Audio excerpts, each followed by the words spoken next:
Welcome back, guys. It's lesson 8 on the endocrine system, and what we're looking at today is being able to describe the functions of the endocrine system, also identifying the major glands in the endocrine system, and being able to explain the function of hormones, including growth hormone and also the thyroid hormone. So, during the last couple of sessions, we've been looking at the nervous system, and not sure if you remember, but right back at the start of our presentation on the nervous system, we spoke about saying the nervous system and the endocrine system were very closely related.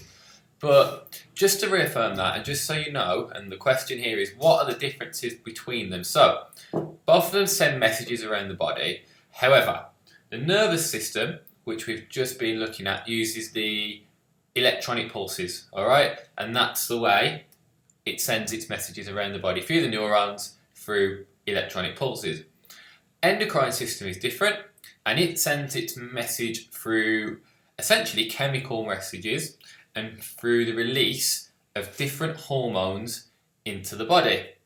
And that's the way it communicates. And in our body, I'm sure you'll all be aware of some of these already, but we have all of these different glands that are capable of releasing different hormones into the body. So have a look right at the top near the brain. We've got things like the pineal gland, the hypothalamus, the pituitary gland. We've got, coming further down the body, the thyroid, the thymus. We've got the pancreas. We've got the adrenal glands just there. We've also got the testes, and we also have ovaries as well. So be aware of where all these glands are, but we're going to look more specifically at what some of them do across the next couple of presentations actually, and essentially we're also going to look at the chemicals that they release and what those chemicals cause our body to do. And the first one I want to look at is growth hormone, okay? And growth hormone release is stimulated essentially from the hypothalamus, which is, if we go back, up here, situated in the brain.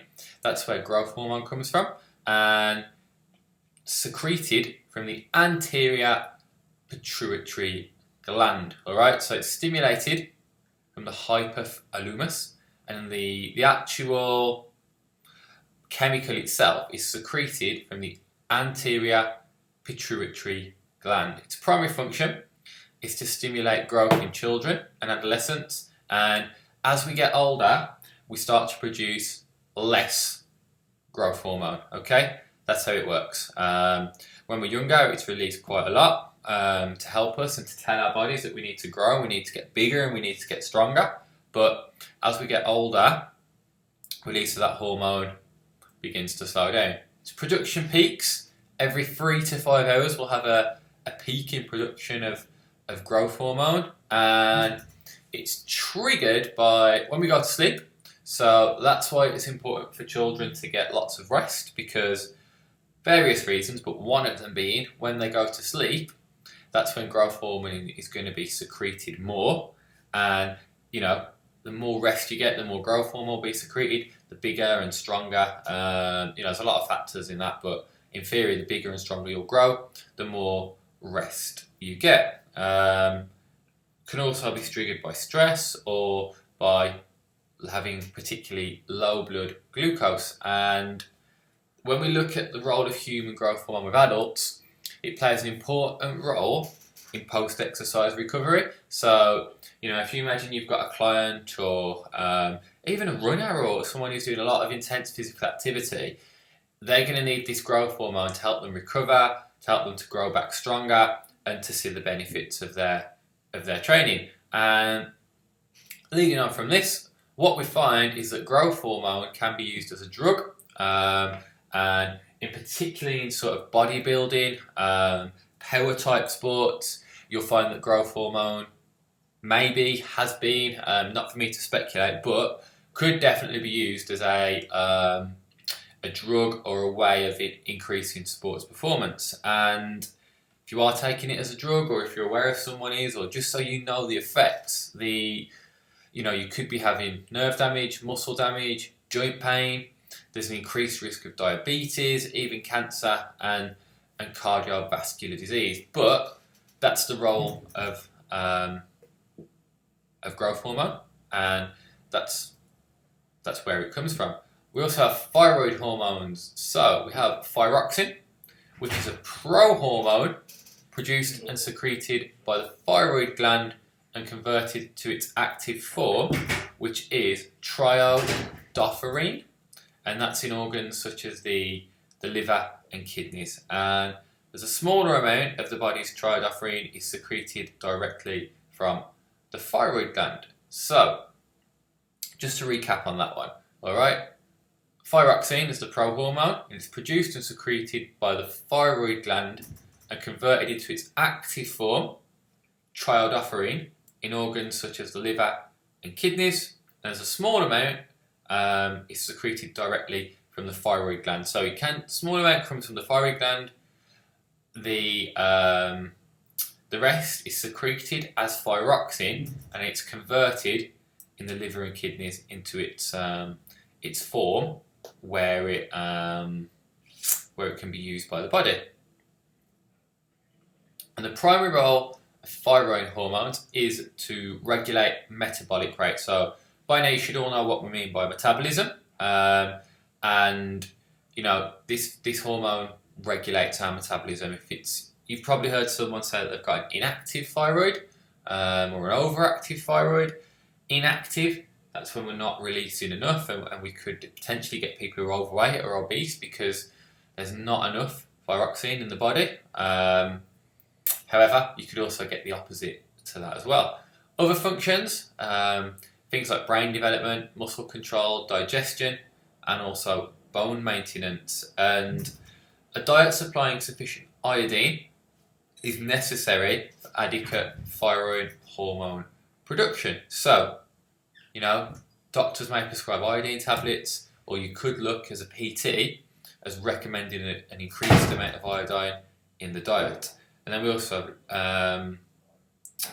iodine is primarily obtained from fruit and vegetables. So getting in those fruit and veggies, definitely good for thyroid function. All right.